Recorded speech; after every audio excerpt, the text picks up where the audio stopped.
خبروں کے سلسلے کو آگے بڑھاتے ہوئے خبر شامل کرتے ہیں وزیر آباد سے منشیات فروشی کے خاتمے کے خلاف جاری مہم میں پولیس تھانہ سٹی کو ملی بڑی کامیابی۔ بدنام زمانہ مبینہ منشیات فروش کو وسیم عرف ڈنگو کو دھر لیا۔ گجرانوالہ پولیس کی سی پی او ایاز سلیم کے احکامات پر پولیس منشیات فروشی کے خاتمے کے لیے میدان عمل میں ہے۔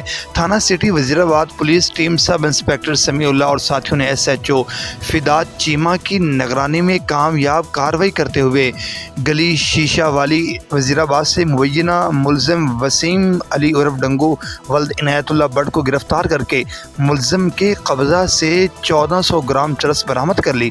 شہری حلقوں نے منشیات فروشی کے تدارک کے لیے جاری پولیس مہم کو سراہتے ہوئے اس کا دائرہ کار وسیع کرنے اور علاقے کو منشیات جیسی لعنت سے مکمل طور پر پاک کرنے کا مطالبہ کیا ہے۔